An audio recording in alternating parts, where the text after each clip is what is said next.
Merci d'être là, si nombreux, de nous avoir rejoints, d'avoir trouvé le chemin jusqu'à cet amphi. It's my very great pleasure and honor to introduce Martin Puchner, who kindly accepted our invitation to give the first keynote here.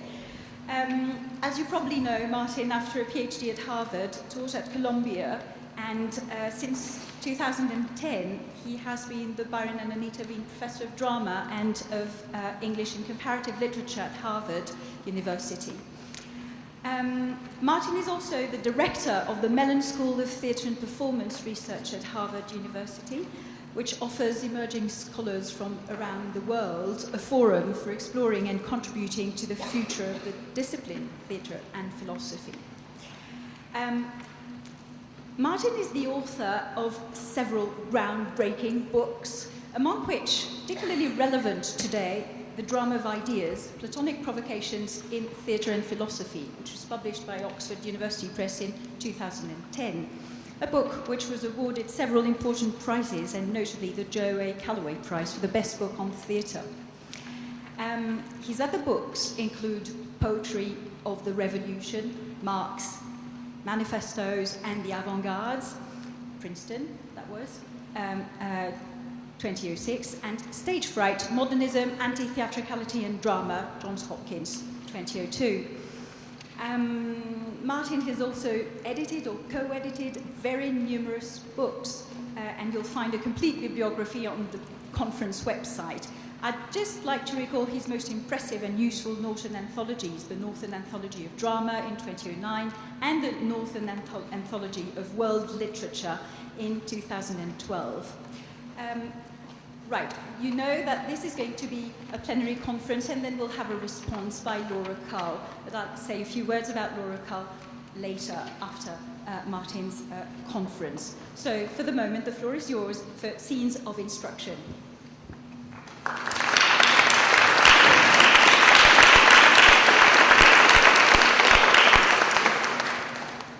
Thank you very much for this very nice introduction and for being here. I was here a little more than a year ago, starting a conversation about theater and philosophy, and at the time, Anna and Lisa were mentioning in passing that they might like to organize a little workshop on theater and philosophy a year from then. And you see what has become of this little workshop. It's really impressive to see what you and the other organizers have put together. So I originally expected to continue the set of conversations we'd had a year ago, and I proposed as a topic for my lecture the relation between theater and between Wittgenstein's relationship to drama. As a kind of polite gesture, I asked whether this was okay or whether the organizers wanted me to write about something else. That was a big mistake. Here's what they wrote. But, since you ask, what would you think about threading together a way for the French to understand the lines of connection between world literature, performance studies, performance philosophy, all the way to an eventual world theater with passing reference to all the economic, technological, and political factors involved? I was shocked, and this explains my second mistake. I said, okay. So you see, we have a full plate, so let me delve right in. World literature. As you may know, the term world literature was coined by Goethe in 1827 in a conversation with his secretary and quasi-student Johann Peter Ackermann. And this is also the first teaching scene. Towards the end of his life, Goethe was reading widely, and he just read a Chinese novel. And he talked about this Chinese novel to Ackermann. Ackermann was surprised. The Chinese have novels? He said. Goethe answered indignantly, yes, thousands of them, and they wrote them when we were still living up in the trees. Ackermann was surprised and fell silent, and Goethe used that opportunity to reflect on the fact that the age of national literatures was going past and the age of world literature was approaching. So this is a coinage of world literature by Goethe in 1827, and it came after wide-ranging reading habits and travels. Goethe, as many of you know, traveled to Italy to visit the land of his beloved classics. But I want to emphasize here that world literature has an interesting connection to world theater, my second object I was told to talk about, namely that one of the texts that particularly impressed Goethe was Shakuntala, Kalidasa's Sanskrit classic, and that play influenced Goethe's own major production in world literature, namely his play Faust. So there's already at the moment of coinage of the term world literature an interesting relationship to drama and theater, to which I want to come back in a moment. I should also pause for a second and say that even though this is a translation, more or less, of what I'm talking, I won't be sticking closely to the text. For those of you who notice a discrepancy, this is why. The subsequent history of the term world literature is worth noting. During the rest of the 19th century, the era of nationalism, it didn't get much traction, especially in Germany, and it was all but killed in the 1930s and 40s when scholars like Erich Auerbach and Leo Spitzer fled the Nazis to Istanbul, where they developed a kind of new take on world literature. From there, they took it into exile to the United States, this term world literature, where it surprisingly took root, and one of the forms it took were these great, large anthologies of world literature, one of which I ended up editing. Large anthologies that go from the Epic of Gilgamesh and about 6,000 pages up to the early 21st century. This was sort of the end of a journey that started in Germany and via Istanbul went to the United States. Except that now, world literature is being re-imported to Europe. And since I was told to explain world literature to you, the French, I thought I'd propose a wine analogy. I'm certain that you will know Carmenère, which is a French grape that was all but wiped out in the 1860s by a fungus. But it survived in the New World, from whence it was re-imported back to Europe. And this is basically, I think, what happened to world literature. This is my Carmenère theory of world literature, developed just for you, the French.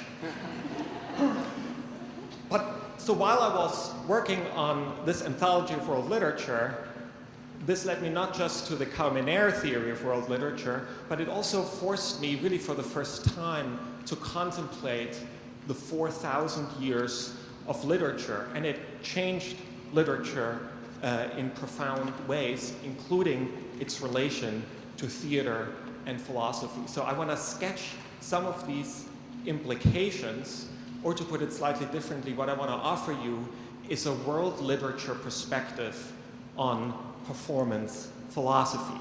And here I'm still following my instructions. So what does a world literature perspective on performance philosophy look like? Let me begin at the beginning with a story. In ancient times, there was the city of Uruk between the rivers Tigris and Euphrates.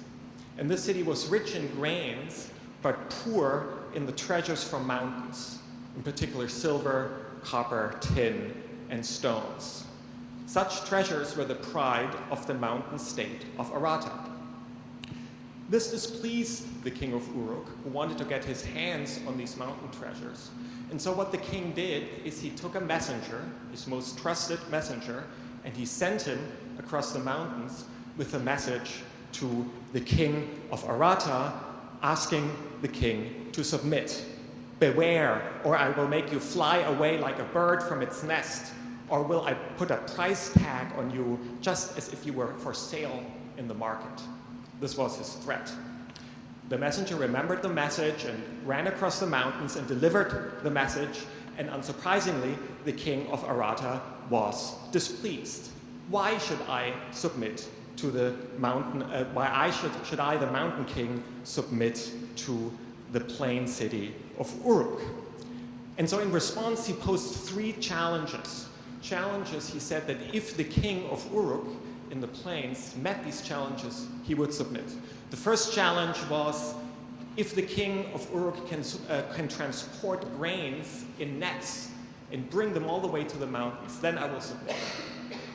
Back the messenger ran into the plains and delivered the message, and the king of Uruk thought about it, came up with a solution. He let the grains sprout, and once they'd sprouted, he could put them in nets and had them brought all the way back to the mountains. But this was not enough, and the king of the mountains posed a second and a third challenge. But each time, the king of the plains met these challenges, but it was not enough. The mountain king still would not submit. Back the messenger ran with all of these bad messages for the king of Uruk, and now the king of Uruk got really angry, and he went on this long harangue against the king of Arata with the messenger standing right there next to him. But then the messenger tried to repeat the message and couldn't remember it. Then the king of Uruk came up with another solution to this problem. He took a piece of clay, he flattened it into a tablet, and he put the words on the tablet. He gave the tablet to his messenger. The messenger took it to the king of Arata, handed it to the king, and said, "Here's the message." The king of Arata looked at the tablet, held it to his ear. No voice was forthcoming. He stared at these marks for a long time, with his whole court looking on, and then he submitted to the king of Uruk. Now, this story is over 4,000 years old, and it's the way in which the Mesopotamians themselves told the story of their greatest invention, namely writing. In the story turns on the moment when the king of Uruk realizes that meeting these challenges is not enough, and he switches, and he realizes what really is at stake is controlling the messenger. Whoever controls the messenger can project messages into space. And this is how the Mesopotamians imagined the origin of the invention of writing. Now, the descendants of the king of Uruk and his messenger were a powerful new class, the technicians of this new technology that allowed them to project language across space, making clay talk. They became a powerful class, and they left images of themselves. You see them sitting cross-legged with a tablet on their knees and a bag of moist clay next to them. They have to keep the clay moist, otherwise it will dry up and become hard. They look very confident because they've become, as I said, a powerful new class. They even had their own god who holds a divine tablet made not of clay, like human tablets, but of precious stone, lapis lazuli, the color of the sky. And from this celestial tablet, the goddess of writing, Nisaba, reads omens of the future. Now, originally, writing was kept secret, passed down from father to son, but soon demand for this new technology grew, and so scribal schools had to be set up. This is, if you will, my second scene of instruction. My teacher said, "Your handwriting is not good at all," and he beat me. A Babylonian scribal student writing in Sumerian complains, again, about 4,000 years ago. But not all complaints came from students. "I have been told that you have abandoned writing," an Egyptian teacher reprimands his students. and always in these fragments from the earliest writing schools. Don't be idle, write. Now, why would scribal students submit to these tortures?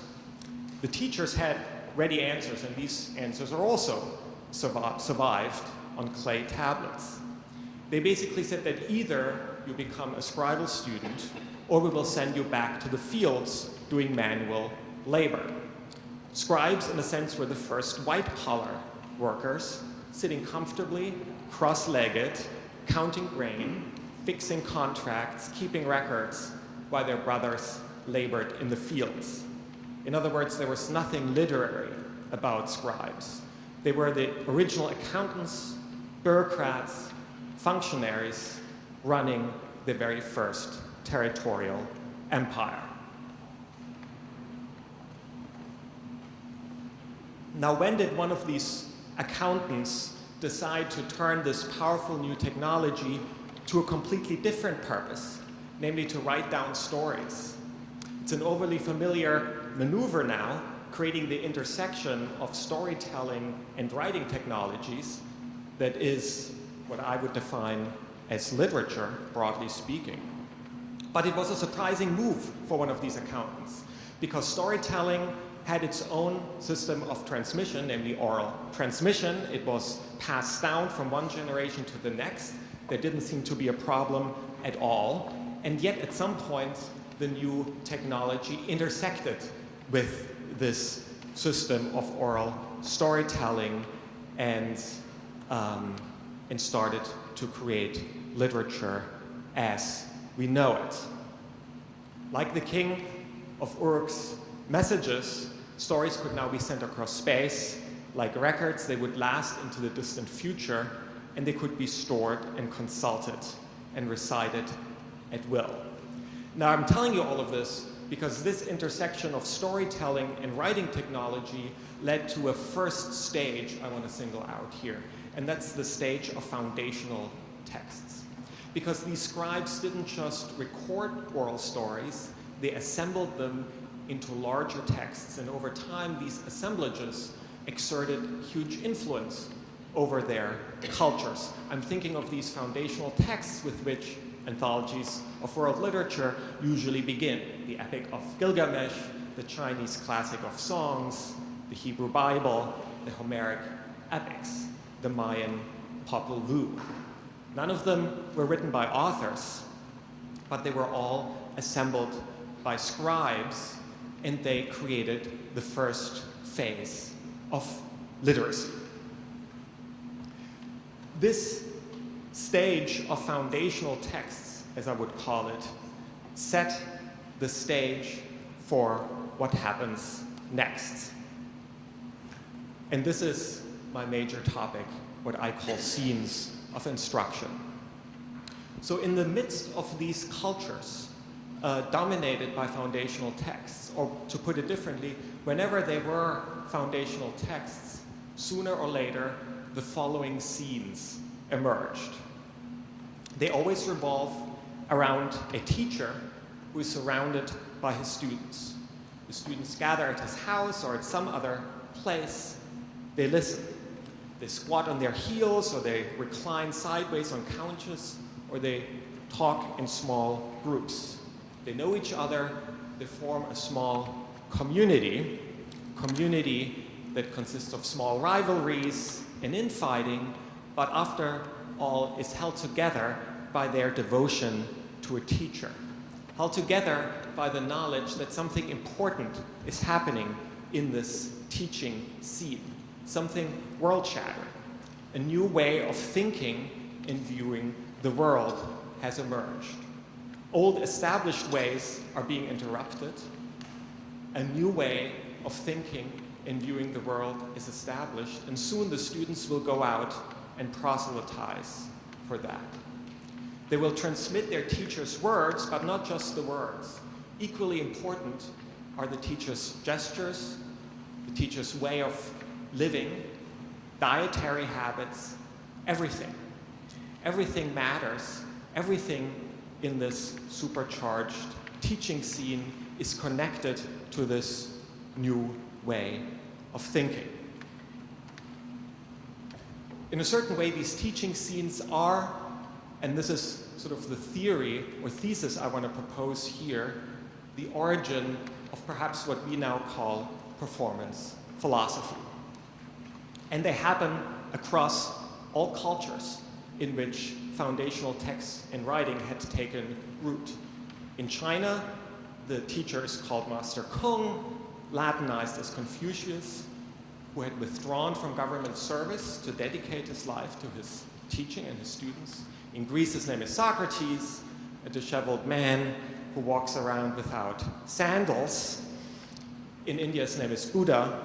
In the Near East, Jesus, and later a man named Muhammad will appear and gather students around him in the same manner. What's important about these master teachers is that none of them write. They live in cultures, as I said, dedicated to foundational texts, the classic of songs, the Greek epics, the Sanskrit Vedas, the Hebrew Bible. They know these texts, they quote from them, but they don't dream of writing these texts themselves. These texts, these foundational texts, aren't written by anyone anyway. They're assembled, as I've said, by scribes and woven together into larger units. Instead, these teachers teach and speak and interact directly with these students, sometimes criticizing the foundational texts that are all around them explicitly, sometimes simply differentiating themselves from them implicitly. But the emphasis is on live, face-to-face interactions and the combinations of words and gestures and deeds.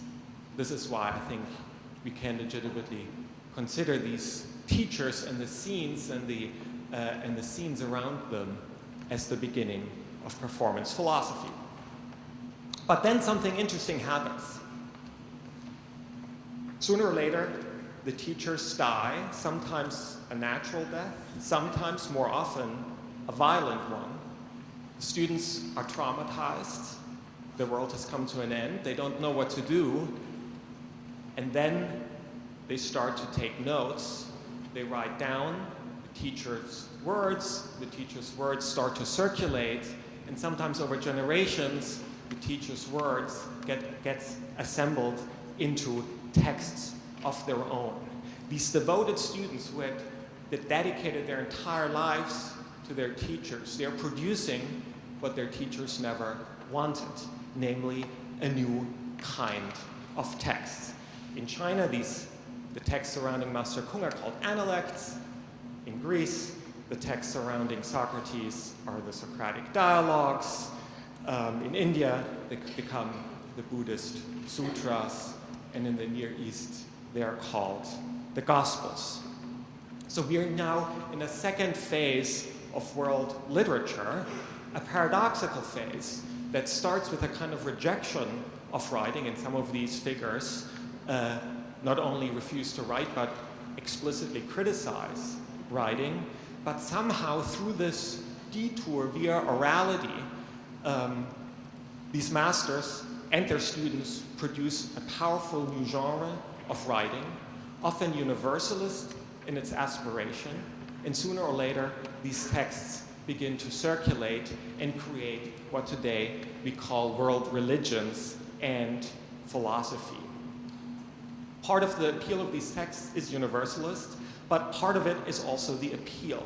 They tell the listeners and now the readers to change their lives and are therefore a kind of disruptive form of literature, even though all of them also end up creating traditions of their own.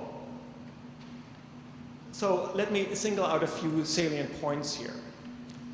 To varying degrees, these teaching scenes, although they are oral and what we might now call retrospectively performance philosophy, they may emerge in the midst of and out of a critique of the earliest writing cultures. This seems an important point to take away. What I have in mind is that there's a certain tendency in theater and performance studies to somehow presume that performance is older than literature, and that therefore performance and theater need to kind of wean themselves off their dependence on this latecomer literature, somehow based on the idea that, of course, humans have always moved, they have performed, they have danced, so performance has these origins that lie beyond or before the invention of writing by the king of Uruk in this Mesopotamian story. So instead of this original performance story, I want to stress that this early form of performance philosophy emerges out of a reaction in the midst of cultures of writing, driven, fueled to some extent by critique of writing, a dissatisfaction with writing, but ultimately producing a new and highly effective type of literature, what the Chinese call master's literature. And this is one reason why I started all the way with the invention of writing.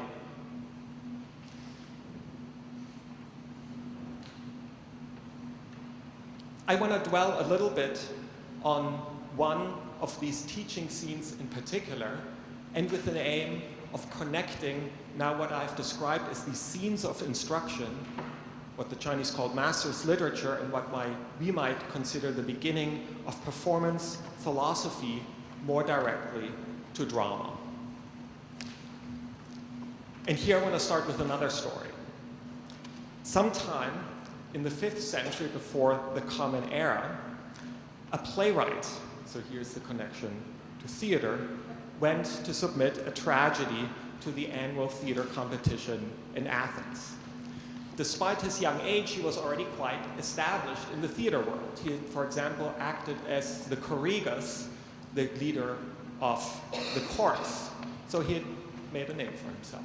But somehow that was not enough, and he wanted to have the highest honor reserved for in the Athenian theater world, and that was to win first play in Athens. It was a big scene, as we all know. 15, maybe 17,000 people would witness triumph or failure. And in order to reach this triumph, he had written a tragedy, and he's about to submit this tragedy to the annual competition in Athens. But on his way, he encounters a group of people who are surrounding the notorious public speaker Socrates, and he begins to listen to them, to their exchanges, to the way in which Socrates decimates the arguments of his opponents. He finds himself strangely compelled by this man, and he decides to become his student. And then he does something very interesting. He takes his tragedy and burns it. Now, as you may have guessed, the protagonist of the story is Plato, and the scene is transmitted to us by Plato's first biographer, Diogenes Laertius. Now, it's not historically confirmed, but it's an interesting fantasy because it connects Socrates and his student Plato to the Athenian theater world. Now, there are various ways of understanding the story, and one is that, of course, Plato had to burn his tragedy because you can't be a philosopher and a playwright at the same time. But I would like to suggest another reading of the scene, namely that Plato, in fact, continued to write plays, only now in the new and unusual form of the philosophical dialogue. That is sort of the argument I made in the book Elisabeth referred to, the drama of ideas. The strange birth, at least in this story by Diogenes Laertius, the strange birth of philosophy, of Western philosophy, from Plato's relationship to the Athenian theater world. Now, since I've stressed that one of the important features of these early foundational texts is that they are assembled by scribes, not written by authors, it's worth thinking about how literary authorship actually emerged. Most of the students of these master teachers who wrote down their words and produced these powerful new texts, the texts of performance philosophy remained anonymous. They left the spotlight on their teachers. Plato, as we know, didn't. He inserted and asserted his authorship over his teacher Socrates by emerging as the author of the Platonic dialogues. And here too, the relationship to theater, of Plato to theater, that Diogenes Laertius imagines, is important, because drama is one of the original scenes of individual literary authorship. As we know, the Homeric epics were all transmitted orally by generations of bards, but it was the Athenian playwrights who rewrote these anonymously told and transmitted stories, putting their individual stamp on them. So the quasi-wannabe dramatist Plato here takes individual authorship in part from drama and translates it into performance philosophy. So I've dwelt on this one teaching scene, and they don't get replayed verbatim in these different cultures, but I find it striking that they do appear and reappear with striking consistency. If you will, this is a version of what Karl Jaspers calls the foundational figures, or the axial age, although I have kind of recast that into a history of writing, reaction against writing, and performance philosophy. And it's, I think, important for us because it shows, among other things, that this history or prehistory of performance philosophy is not just a Western story, but happens, again, as I said, wherever writing cultures took hold. I want to conclude with the last teaching scene, in which an unusual figure makes an appearance at an ancient university. It's eccentric in his behavior, like many of these other master teachers, likes to challenge assumptions, and just is kind of an oddball. There are many stories circulating around him, for example, that he'd been born into a wealthy family, given away all his wealth, and was now committed to a quasi-monastic life. These and many other stories about his personal life and eating habits are circulating among the students, because like the other master teachers, he has assembled this group of devotees around him who are often coming a long way on a kind of pilgrimage to hear this master teacher talk. Now, like the other master teachers, he has an issue with writing.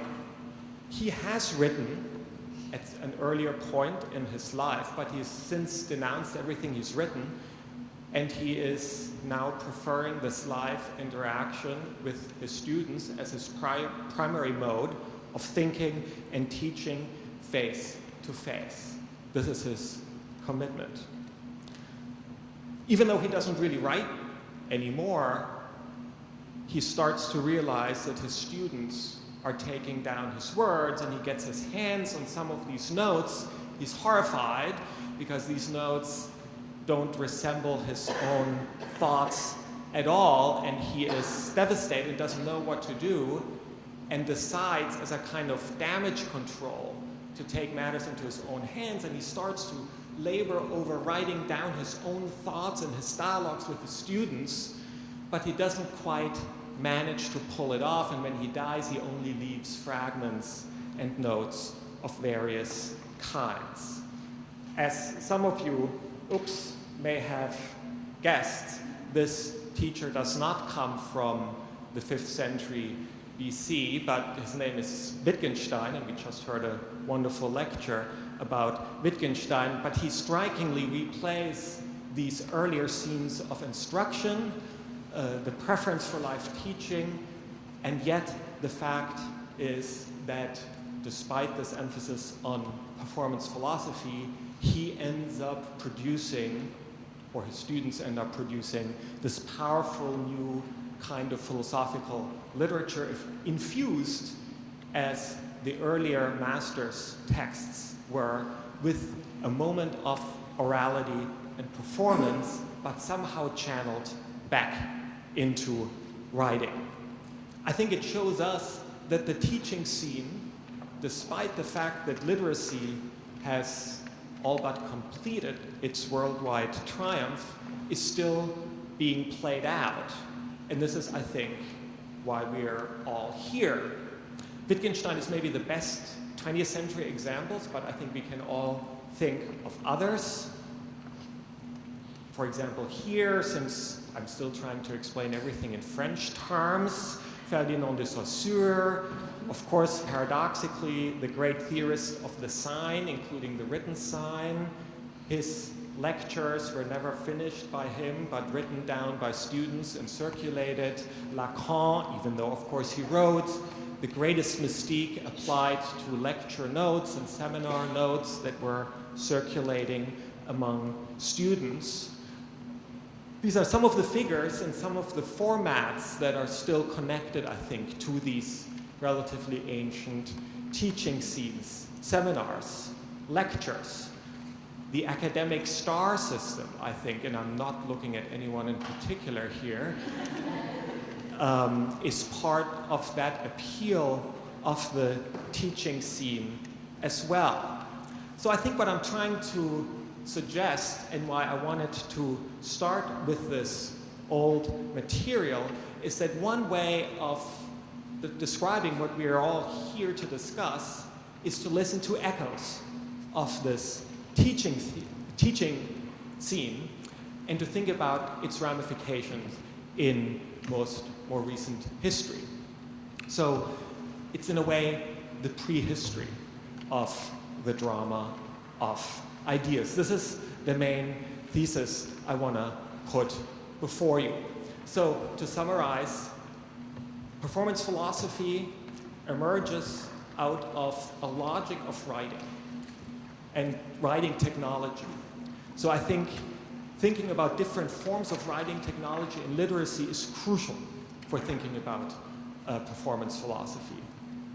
It's an applied critique here of a kind of understanding of theater and performance that wants to suggest that we need to move beyond literacy.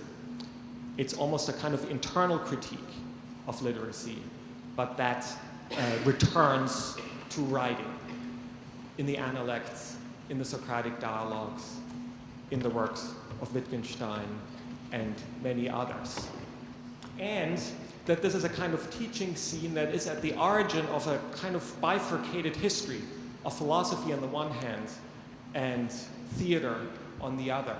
I think we shouldn't try to erase the differences between those two traditions that have become, since those teaching scenes, quite distinct traditions of philosophy, traditions of theater and performance. But I think thinking about these originary teaching themes may provide us with a kind of common ground, maybe, from which a comparative history of theater and philosophy, that is a history that looks at the intersection of those two practices, can take place.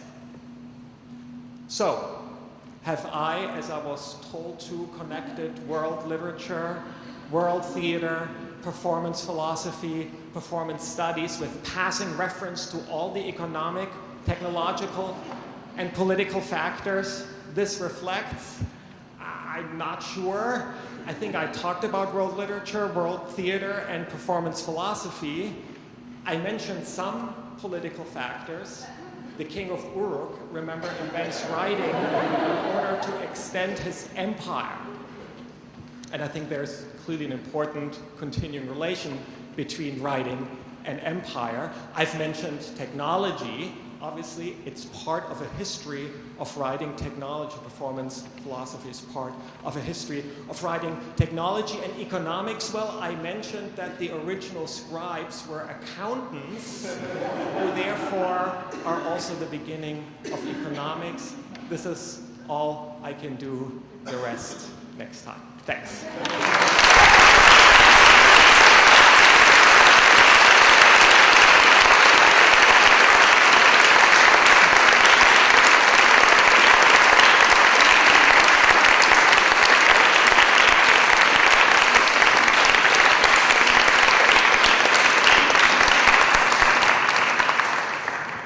Thank you for this wonderful scene of instruction, Martin. We're really pleased to have listened to this wonderful talk, and we're very stimulated by everything you've said in terms of economics, politics, etc. So, as expected in a conference which deals with theatre, a dialogical art such as theatre, and with philosophy, we are going to have a response. And I'm welcoming Laura Cull here, if you care to join me. Laura Cull is Senior Lecturer in Theatre Studies and Director of Postgraduate Research for the School of Arts at the University of Surrey in the United Kingdom.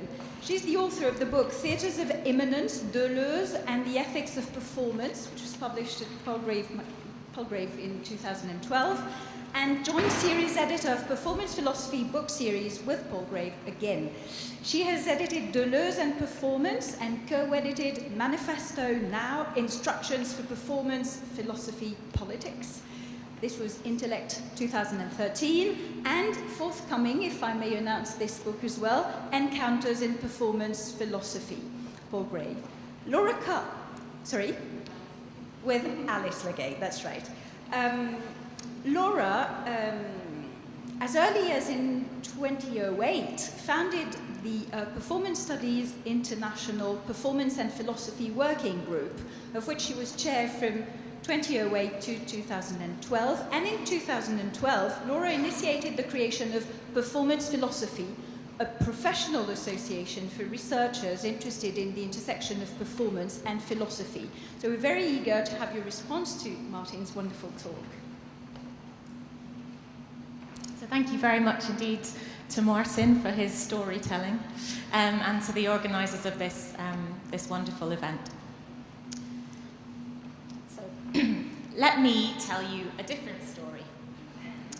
It is a story about a party told to me by one who was not there, who heard it recounted by another 10 years after the party had taken place.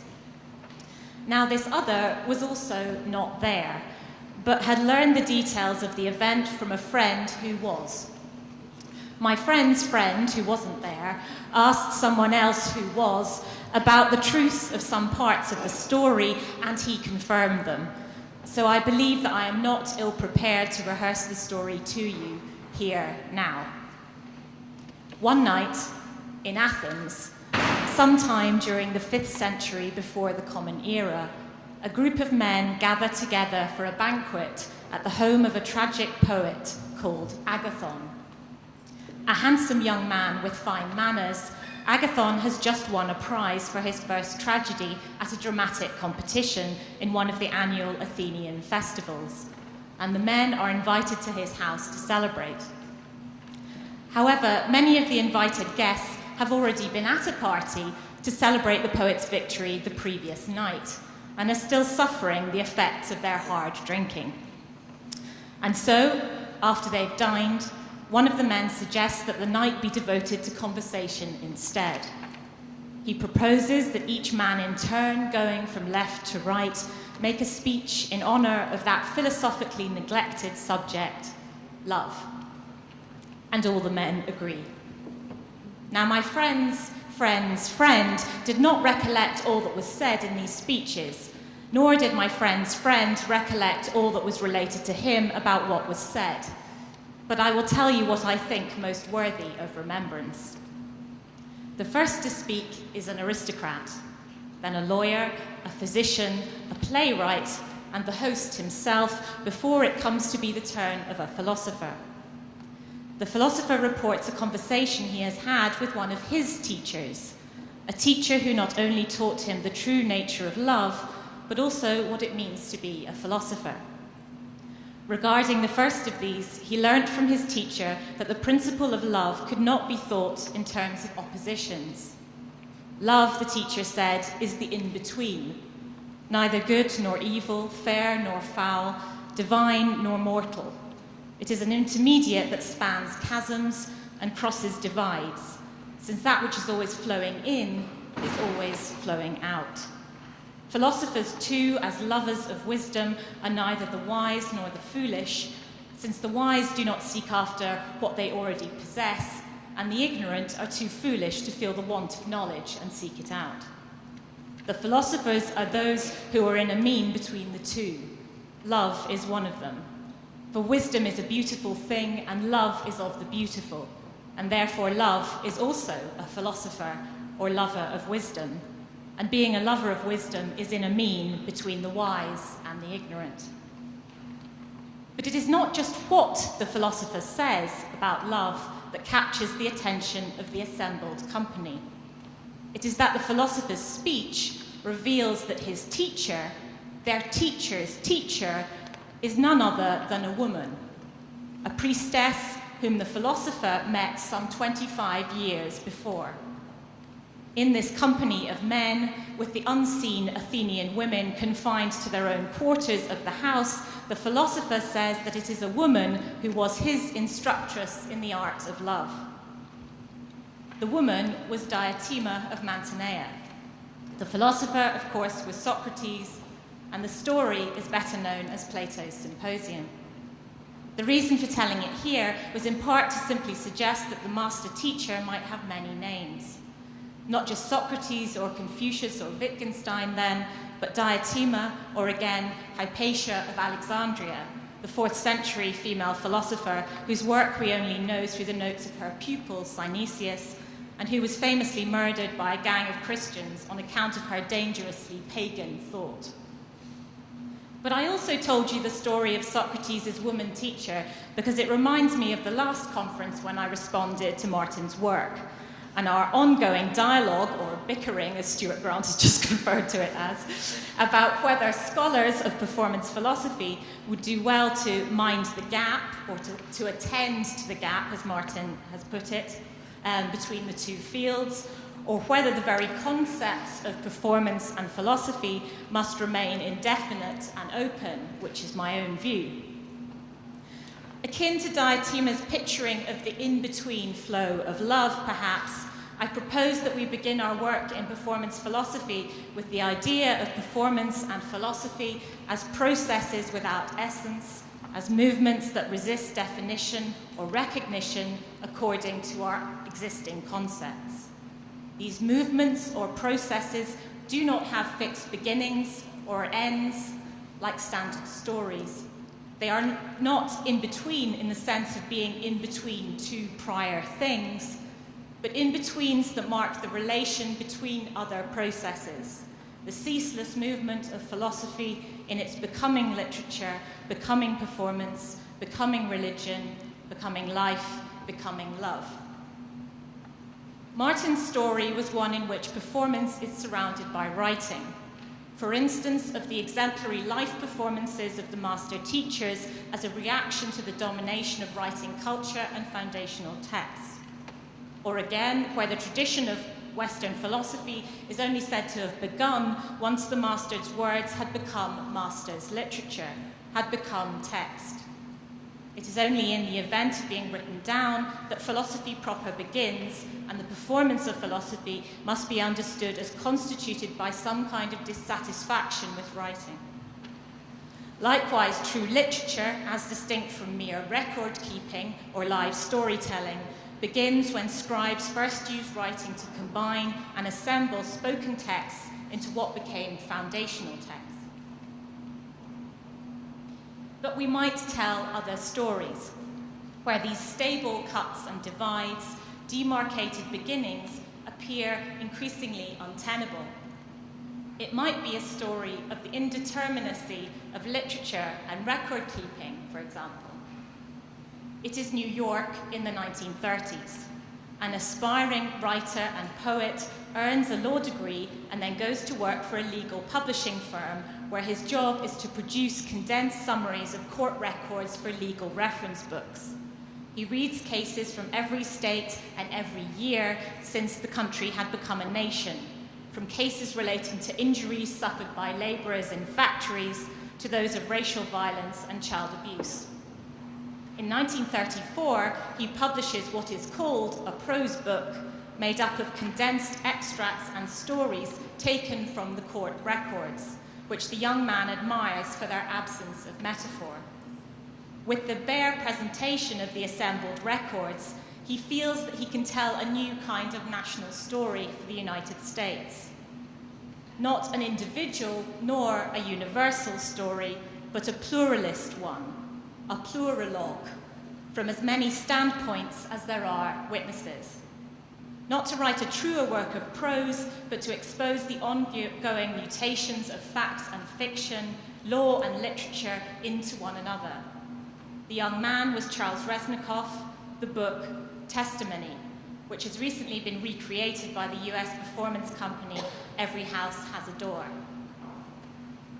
Or it might be a story not of the invention of writing, but of the blurred distinction between so-called true writing and proto-writing, between the cuneiform of the king of Uruk's message and earlier mnemonic, pictographic, ideographic symbols, and even cave painting.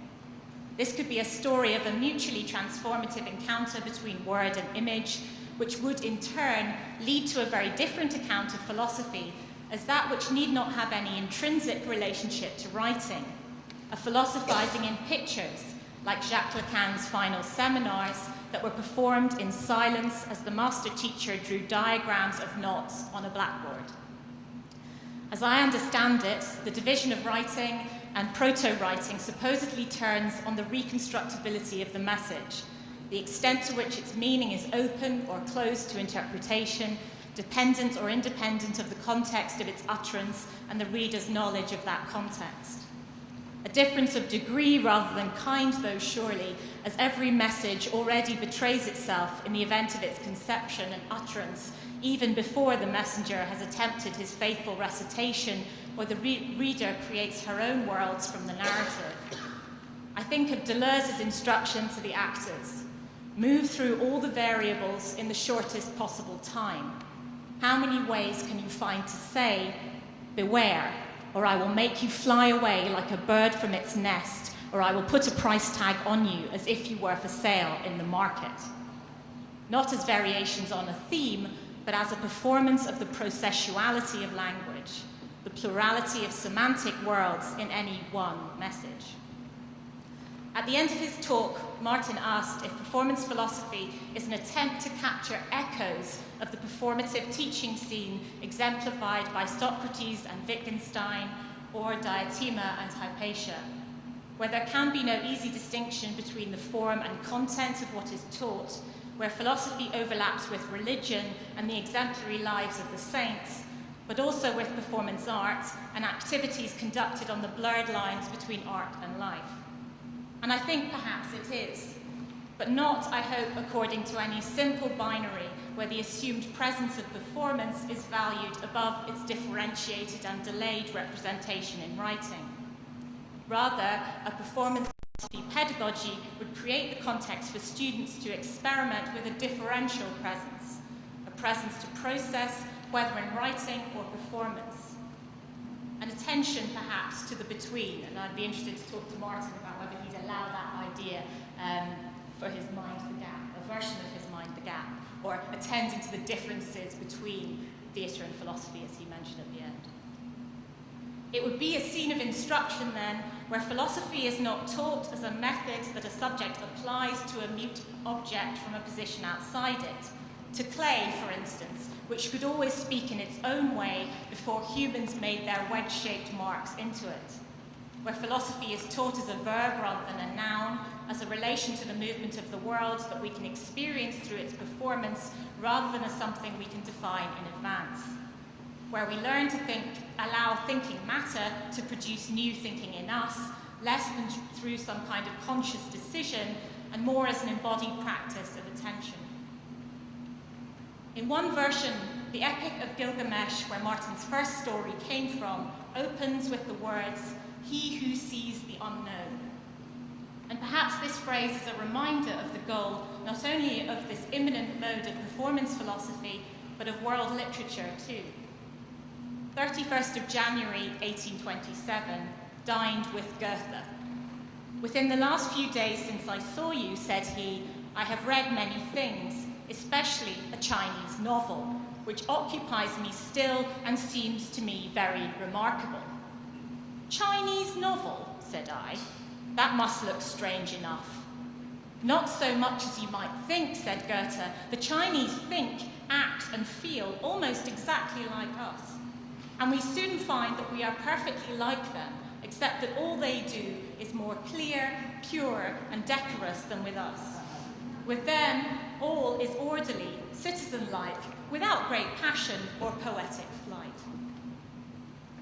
In contrast, we might hope that the instructors and instructresses of performance philosophy teach us to encounter the strangeness of other ways of thinking, not as an exoticism which forgets that these other worlds may be more or less familiar to themselves and others, depending on our point of view, but neither to tell those worlds what it is that they are or force them to conform to an extant worldview.